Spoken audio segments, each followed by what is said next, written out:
Okay, guys, I just really needed to get this off of my chest. I haven't really been able to talk to anyone about this in my personal life, so I thought that I could bring it to you all, and hopefully, you could help me with this problem that I have. Okay, sorry, let me just say it. I really need to talk about this year's anime in a recap. We're doing an anime recap. That's what we're doing. Welcome, anime friends. If you are new here, my name is Phoenix. Today, we're going to be doing a casual chat about 2023 anime. And I just have a lot of anime opinions to get off my chest. So we're going to do that today. I wasn't lying when I said I had no one else to talk to. You guys are it. If you missed the live chat, just put your thoughts in the comments below and I'll make sure to read them. For this video, I'm going to do my best and reply to a lot because it's the end of the year and I want to have fun and I want us to have fun. Let's start with this rambly video, but before we do, I have a giant mug of tea right here. So grab your giant mug of tea or other beverage and let's begin this 2023 anime recap. Start with winter 2023, which we got Buddy Daddies, a wholesome show about these two guys who end up raising a kid. And it's funny that it's wholesome because they have to raise a kid of a guy that they end up assassinating. So it's pretty funny and silly, definitely reminiscent of Spy Family. I think that Buddy Daddies does a good job of showing the realistic approach to dealing with a toddler, dealing with a young child that feels like an actual child, and the chaos that she brings into these two grown men's lives. Next up is Tomo-chan is a girl. I actually also made a video on this series as well. I made two videos actually.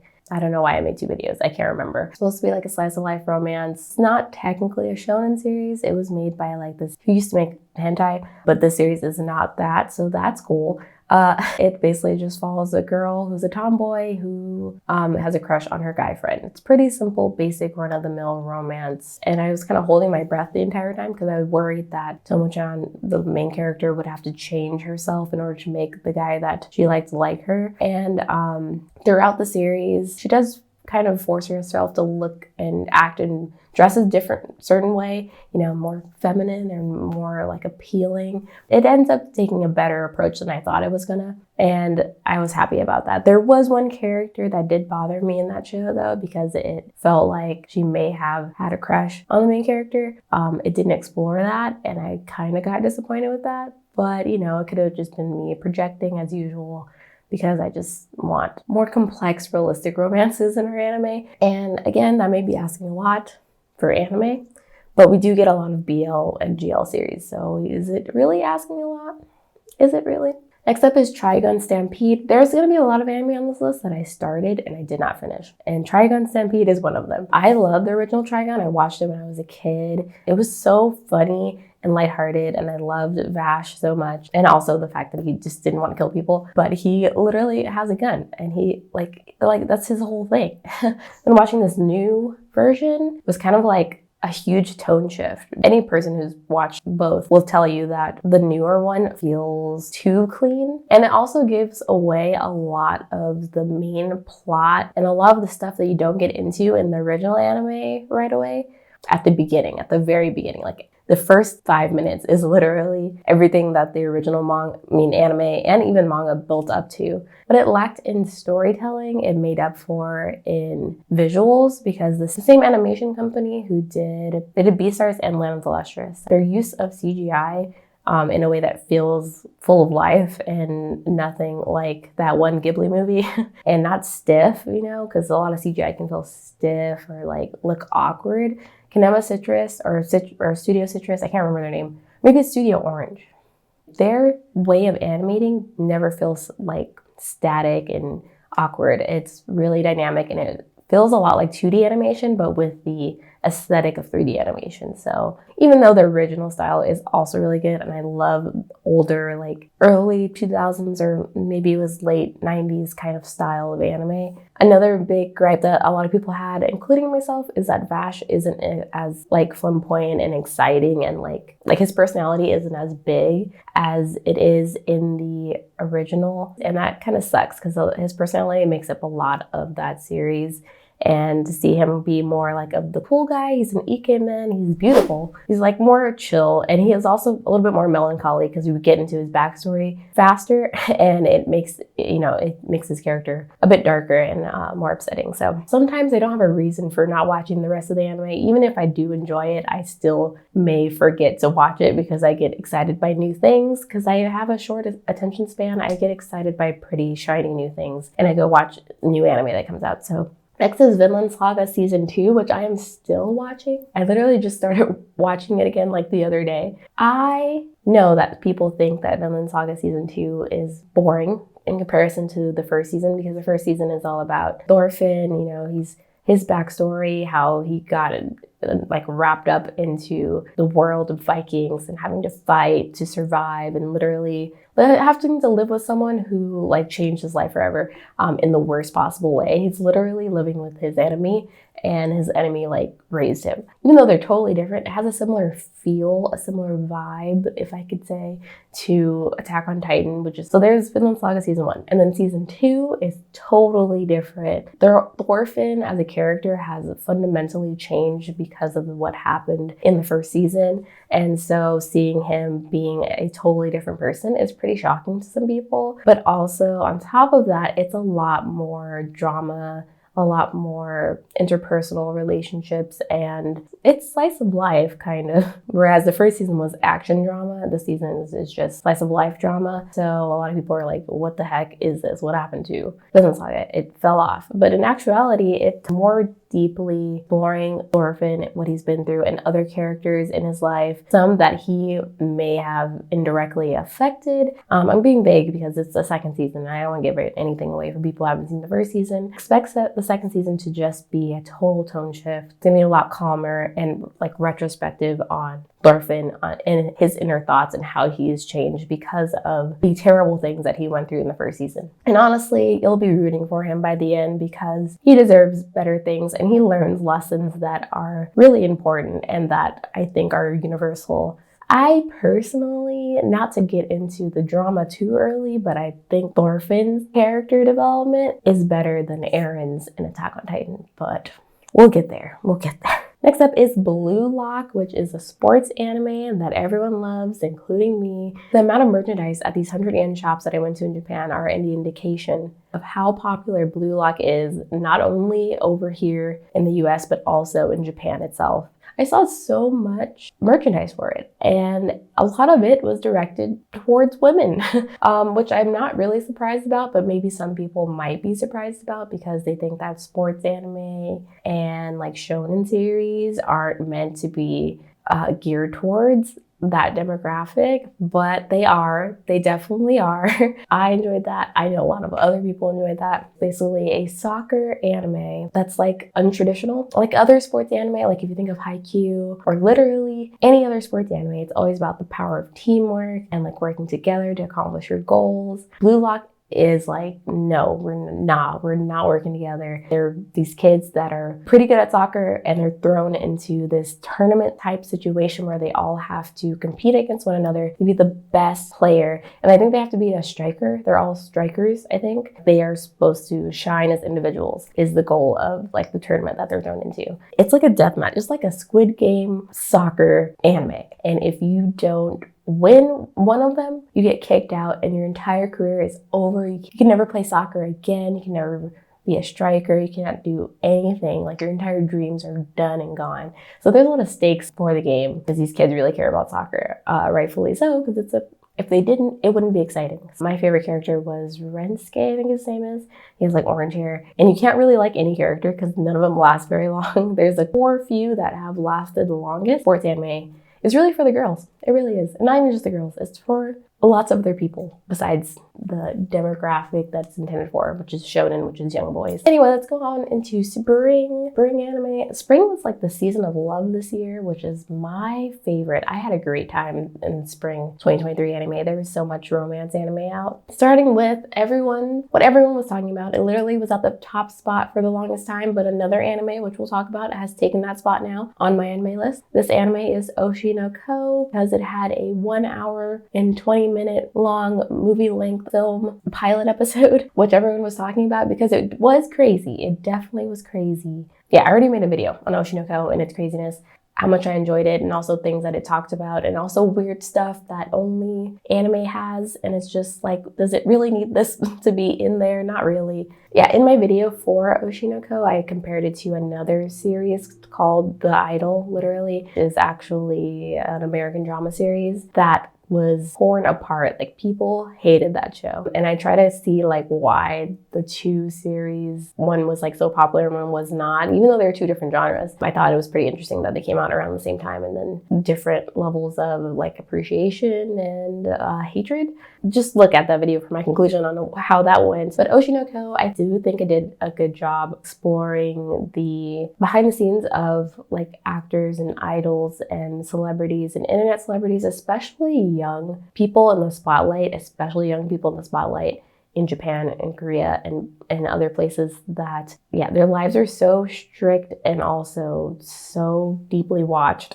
Like, they get no freedom and it sucks. And there's just times in the show where it kind of almost misses the message of being so obsessed with main character, the lead character, the protagonist, being the child of an idol, but also being in love with that idol. It's just so unnecessarily complex for no reason. Like, I feel like they could have talked about all of the background without having to have this whole complex situation of reincarnation, being the child of an idol, all that, whatever the heck. But, you know, it's anime, so it has to stand out, and it has to be, I think it's also trying to appeal to the audience that it's trying to tell the messages to. So is it genius because it's complex, or is it overly complex for no reason? You know, it's one of those. I still like it. I'm gonna watch the second season because I need to know what happens. Next up is my love story with Yamada-kun, the first of the romances of the spring 2023 season, which I loved. Another anime I made a video on. I made a lot of anime videos on like recent seasonal anime this year, which I'm proud of because there's a lot of hidden gem seasonal anime that are starting to come out, and I like being able to find them and like choose which ones I think deserve more attention. And I think my love story with Yamada-kun definitely deserved more attention. It's questionable if it's a shoujo, and I do talk about that in my video. It may or may not be because it's technically originally was published on an indie website, kind of like Wotakoi, Love is Hard for Otaku is considered shoujo because it's won shoujo and josei awards, but it was never published in like a shoujo magazine. It was published initially on a website where people could just self-publish their work. It was just so cute. It's just a modern like romance story about a college student and this high school boy, and they're not very much different in age, which I also talk about in that video because everyone's always harping on age gaps when the series is like literally not that bad. They're like 2 years apart. They're a much worse series we could be harping on, especially me, the queen of harping on age gaps in slice of life. A college student recently dumped, and how she kind of learns to get over, you know, her ex, but also meets this genius video game player who is really popular in the game that she plays, the game that she learned to play with her boyfriend, that she now plays on her own in order to cope. She ends up meeting him, and then they end up becoming friends, and their relationship kind of starts to form. Yamada is, you know, like the kind of distant type, and Akane is the more like, will jump on an opportunity for love and things like that. But the time it takes for both of the characters to kind of warm up to one another is beautiful. Also, what I really appreciated about it was that it, especially in the anime, is that it really harped in on the ephemeral look of a shoujo manga, which is something that that I thought was like gone. In new anime, even for shoujo anime adaptations, we hardly ever get, it feels like you're in a watercolor painting and there's like lots of light and color and ephemeral little images that aren't exactly like solid backgrounds, but supposed to be reminiscent of how the characters might be feeling. There's a lot of experimentation in the art style for the series. Again, we don't see that in a lot of romance anime. Literally, if you go back to the 2010s and like late 2000s and watch some of those shoujo series, you're gonna see more of scenes like that, like in Kimi ni Todoke and so on. So it was nice to see that. It felt nostalgic, and it was also beautifully done. So next up is Skip and Loafer, another one. This one I didn't get to talk about because so many people are talking about it that I felt like I had nothing to say to add to the conversation, which I don't like to make videos about stuff if I can't add on to the conversation or, come from a perspective that hasn't been properly explored before. So I didn't make one for Skip and Loafer. I wanted to, because I have a lot to say about it, but it wasn't going to be any different from what other people who made really good videos on it already made. Like, check out my friend Danny's video from Lines in Motion.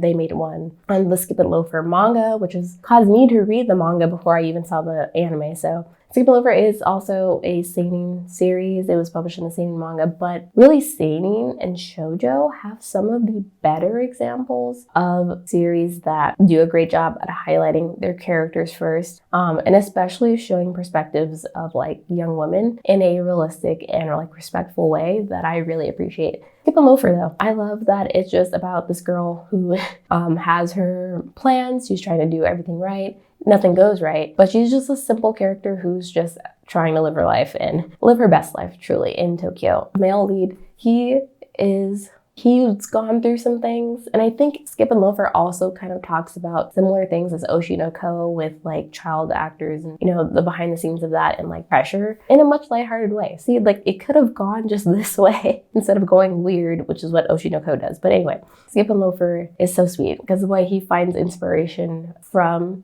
our main female lead and like learns to kind of let go and kind of enjoy life and like go for things that may not be like great for status or great for like the future of his life, but he's trying to live in the present, and they both kind of live in the present together. I don't think this will spoil anything, but there's an episode where the main character goes back home and she lives in this really small little hometown, like her just realizing, like appreciating how much she loved and missed home after moving away from it was like something that really resonated with me, and I love that episode and those scenes so much. Slice of Life is underrated. That's a video that I need to make in the future. Another romance anime that came out this year, or in spring 2023, is Sacrificial Princess and the King of Beasts. This one I think is also a shoujo, and this is another one where I dropped it midway through. Not because I didn't like it, I did. It was pretty good actually, but I just fell off because again I got distracted by summer anime. Just about a girl who ends up being a sacrifice to the King of Beasts. Like these anthropomorphized beasts are ruling the kingdom that she lives in, and every year they send a human sacrifice to him in order to like appease him, and she ends up catching his favor and living with him, and he ends up taking her on as his wife, and they end up like changing the kind of structure of the society with their marriage. So like fundamentally it's great, and I don't know if the anime did as good of a job as the manga does in showcasing this, because a lot of people did recommend the manga. Next up is Insomniacs After School. This one's on High Dive alongside Oshi no Ko. They're both on High Dive, so they're a little hard to access if you don't have, because most people probably just have Crunchyroll. Insomniacs After School, after I watched it, I did see like another recommendation pop up on my Instagram of someone who said that it felt really similar to like a Makoto Shinkai movie, and it really does. Like they were right. I forgot their name. Insomniacs After School feels like a Makoto Shinkai movie that is an anime series instead of a movie. It has really beautiful scenery. The characters' relationship, the way that they kind of connect with one another also feels like a Shinkai movie. But yeah, it just follows these two teenagers who can't sleep. They have insomnia, except when they find a place at their school and they kind of find each other and they realize like around each other they feel comfortable enough to fall asleep. Whereas at home and in their current situations, like elsewhere, they can't fall asleep because of anxieties and stresses and things. So it's really a beautiful, touching story that is super sweet, and the characters are adorable. It also talks about astronomy and like astrophotography. So it's really pretty to see like the stars and like the way the characters learn to take pictures of them because they stay up late. So it's like kind of the perfect hobby for them. And lastly, from spring 2023, Jesus, this video is going to be so long, is Hell's Paradise. I didn't watch Hell's Paradise, but the reason I didn't watch it is because I read the manga. And once I've read the entirety of a manga, sometimes I don't want to watch the anime. I don't know, I just don't have the motivation because I'm like, oh, I already know what's going to happen. I do kind of want to know if the animation was really good for it though. So that's kind of one reason I wanted to watch it. And I think now that it's all dubbed, I probably will just put it on the background just to see how the animation looks. But other than that, I love the manga. I love the art style of the manga. I love the cover art for the manga. I love everything about the manga. So, but it is a great series, and I'm glad that more people like heard about it by watching the anime, and I also think it was like super underrated.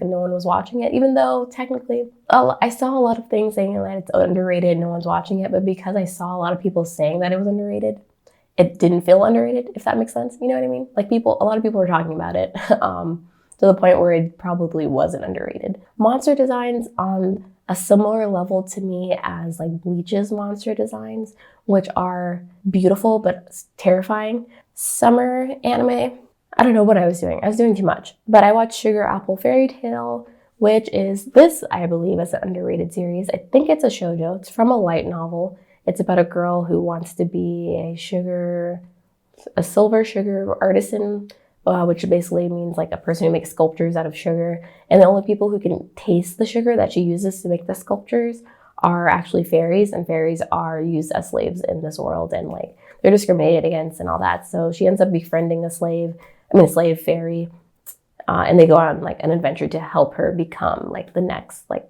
master of the silver sugar artisans. And yeah, I just recommend that series. If you just want a pretty wholesome series about a girl who's like growing up and learns valuable lessons that help her become a better person and a better artist, I think you should watch that, especially for like younger girls. And there's also romance in there, so it's fun. It's a fun series. Another series that I watch is The Masterful Cat is Depressed Again Today. This is a series that I literally found out about when I went to Japan. I went to a fair, like a convention, an anime convention, and they had like a bunch of posters of anime that was coming out. And I looked at this one and someone was taking a picture of it. And I'm like, what is this series? Like there's a giant cat and a lady in a work outfit. Like, what is this? This looks insane. So I literally went home and I typed in my computer, anime with a giant cat. And this anime came up. The Masterful Cat is Depressed Again Today. And yeah, it is one of my favorites from the year.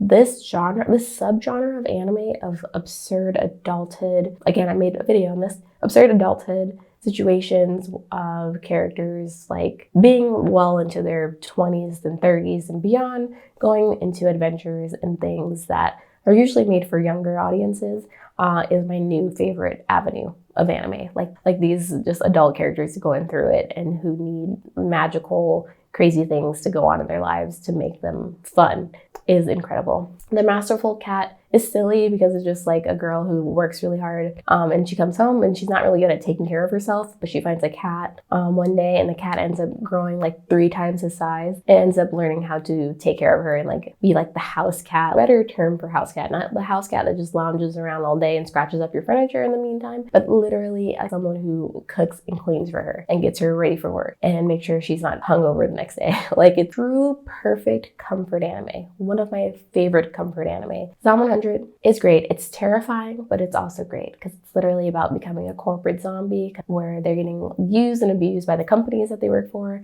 dreaming of the escapism of like the world ending and apocalypse going on and zombies chasing after you, and how that is better than being a corporate zombie, which sucks. It really does, but it's also fun to watch and a great way to motivate people to maybe not wait until the apocalypse to try to, live a better life and not let these companies use and abuse you, but also, provide some hope for people who are going through that. I really feel for those people. A lot of random fan service scenes though. It's sad that the bar is set this low, but at least the female characters that are being objectified are at least over the age of 25, or maybe 24. They're over the age of 20. Yeah, again, the bar is literally the floor. But let's move on to Bleach, 1,000 Year Blood War arc, or the 1,000 Year Blood War anime adaptation. I love Bleach. It's part of my childhood. I grew up watching it on Toonami. It's just a ridiculous shonen that doesn't make sense, and everyone talks about how it's a terrible story that doesn't really add up or is not cohesive at all, and I have to agree, but it's just so much fun to watch. Bleach is to me as Dragon Ball Z is to Dragon Ball Z fans. Like, it's just fun to watch. It doesn't have to make a whole lot of sense. It doesn't have to have like really deep themes or anything. It's just fun to watch. Comeback that it deserved. Like, the animation was incredible. They showed off all the characters like Bankai's, and they looked so great. I love Renji's Bankai.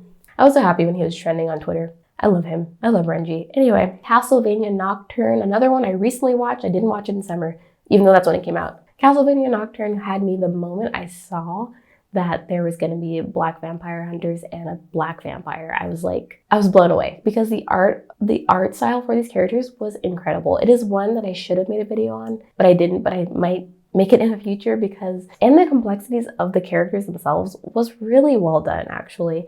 I think that it deserves more recognition for that. They were at least given a lot of respect in the way that they're written. And so, well, the main vampire hunter girl, I loved her powers and how they came from like Orisha and like, I think Nigerian mythology. I'm not very well versed on this, so please correct me if I'm wrong. But then I loved her, and I loved the contrast of like this terrible, evil vampire, the black vampire. I forgot her name too, but she was like evil. She was terrible. You know, we wanted her to die, but she was also beautiful, like hot. Like she was.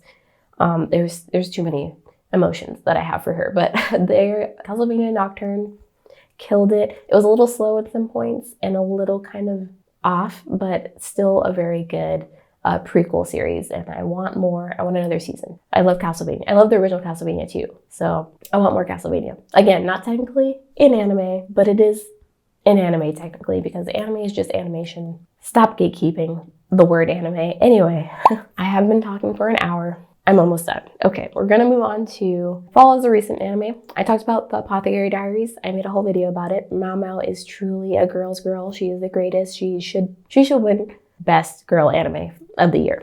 Like hands down. Crunchyroll. If she is not even nominated, I will be pissed because she deserves all the flowers. She is great. The Apothecary Diaries is a great series. Again, it came from a light novel that was written by someone on an indie published website, which is so cool because it feels like it was just so well researched. Like these people by themselves are just, killing it, and then they get anime adaptations. It's awesome. It's great to see. Next is Frieren Beyond Journey's End. I wanted to make a video on Frieren actually, but similar to the Skip and Loafer situation, there's a lot of people talking about it now because it is #1 on my anime list. Beat out Oshi no Ko and other anime that's been on there forever. Rightfully so. So Frieren taking that spot. I'm glad for that show. I think the Apothecary Diaries is better still than Frieren, but that's just my personal take. Having a story about like an elf who went on an adventure with these people and then starting the story literally at the end of their adventure and continuing on with her life because she lives for so long really like emphasizes how much she did grow through that adventure, but not realizing it until after the adventure was already over, after she had lost all her friends, her continuing to grow by raising people that knew the people that she adventured with. It's a great fantasy. I do like fantasy, but I don't like fantasy anime because there's so much isekai and it gets really redundant. But Frieren is a refreshing take on the fantasy genre, and I know everyone else will agree. Next up is My New Boss is Goofy. This is a show that someone in my comments of my community post recommended to me, and I am so grateful for them. I don't know who they are. I have to go look for them, and I'll try to put them on the screen. But thank you for recommending the show to me because I love it so much. I caught up to like all 9 episodes in like a day. Again, these series with adults who work, just have fun. My happy place. It is the best escapism. I just wanted the adults to be happy. Like basically it's about this guy who transfers jobs because his last job, his boss was abusive and he literally gave him a stomach ulcer, and he was like he was not mentally or physically okay at his other job. So he left to find a better job. He ends up working for this advertising company, I believe is what it is. And his boss is like super clumsy and adorable. His boss's clumsiness makes his life better. And it's so funny. It's one of those series that I always talk about that's like it's a BL kind of. It's a kind of bait, it's not really that, but it's so freaking wholesome that I don't even mind. It's so cute. I don't know.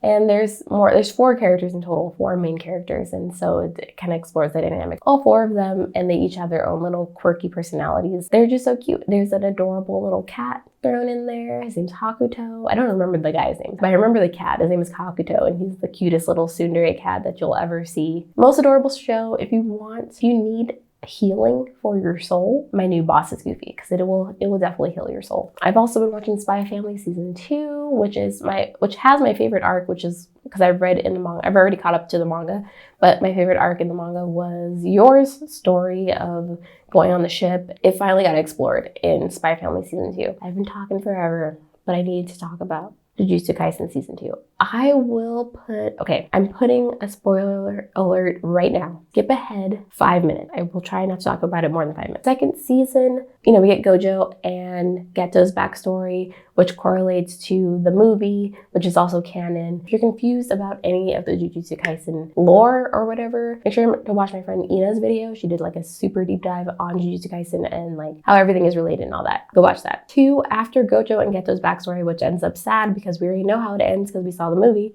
If you saw the movie, you know how it ends. Just want these kids to be happy, but they can't be happy, okay? Children can't be happy in anime. It's against the law. And then now we're in the Shibuya arc where the curses are basically put out in an all-out war against the sorcerers, and they're fighting them, and they capture Gojo. And that was something. All the Gojo stands were furious, because like he's Gojo. Like you can't just trap him. But apparently they can, so, because they did. Beyond that, Yuji is getting beat the heck up. Sukuna comes out, destroys all of Shibuya, stressful, kills people, freaking, and shows Yuji what he did. Like, he's like, here, you gotta live with this. And Yuji's like, I don't want to live with this. And it's like, yeah, who would? And then we got my boy Nanami, who gets this beautiful moment of him just living out in the sun. Literally, my favorite moment with him in the entire series is these few scenes that we see of him on the beach, just living his best life in his mind as he is literally being destroyed, torn apart by the cursed spirits. And then Mahito turns him, he transforms him, he transfigures him or whatever the heck. And you're just, my man wanted to retire. He wanted to retire. He could have had a happy little life at a bakery with that little girl. Or, in an alternate universe, he could have been with Tiana and they could have, made gumbo together in New Orleans. And I would have been happy. I and Nanami and everyone else would have been happy for him. But no, they had to murder him. They had to take him from us. They had to use him as a sacrifice for Yuji to be stronger. And I hate it. I hate it so much. All my favorite side characters are killed. But I still keep watching. Why? I don't know. There's really only a few characters I care about left in Jujutsu Kaisen right now. Usually, if something like this happens in any other series, I stop watching. The Walking Dead had a moment where they killed my favorite character, and I didn't watch the rest of the season. Like, the rest, I stopped watching the show entirely because that was my favorite character, and the way that they killed him, they did it dirty. Like, I hated it. But this series, I feel like there's more to offer. At least there's still some characters to care about. Gojo is still alive. He's just trapped. Yuji, he's still a good boy. Like, he's just trying his best. He's trying not to let Sukuna overcome him. After that, Nobara dies too. So season 2 is incredible. The art is incredible. The animators are working way too hard. They're not doing okay, and I feel really bad for them, and I don't want that. I would rather the series just not continue if these people are not going to be okay making it like on some real stuff. Like, it's not worth risking people's lives to make it content. Like, it's just not. That really breaks my heart. That being said, Jujutsu Kaisen Season 2 is incredible, and these people are doing an amazing job, and I wish they got the recognition that they deserved, and the money that they deserved, and the lifestyle that they deserve. So yeah, that's all I'm going to say about Jujutsu Kaisen Season 2. Next up is the Attack on Titan finale. The finale of Attack on Titan, another spoiler. Okay, I won't spoil Attack on Titan, the ending, but I will say that Eren as a character was disappointing to me in the finale of the series. The actual ending of the finale itself, incredible, amazing. Loved every other character in that show. Eren pissed me off. I don't know. I still, towards the end, didn't understand any of the reasons that he had for doing anything that he did. I kind of did. Like, I kind of had it. Like, I kind of understood that it wasn't all just him. It made me sad. That's all I'm going to say for the finale. For now. I would have done a live stream, but my place is a mess, so it would have been too complicated. And plus, I don't know. My live streams, usually the quality is not that good because of my internet connection. I don't know. So until I get that figured out, no live streams. But I hope that the premiere was still fun for everyone. So yeah, this is the last video for the year of 2023. I will probably see you guys in 2024. And so before I end this video, I just wanted to say thank you to every person who's found my channel this year, who's watched, who's commented, liked, subscribed, anything that you've ever done on this channel. Thanks for interacting with me and liking anime and talking about it with me and sharing your opinions and thoughts. That's all I really wanted to do. Just have everyone share their thoughts about anime and start conversations around the medium and have fun with it. And yeah, I look forward to hopefully making more content that you all will enjoy next year. Thank you guys so much for watching. Remember not to let anyone judge you on the amount of anime that you watch, whether that be a lot or a little bit or somewhere in between. Regardless, you are an anime fan. I will see you guys next year. Peace.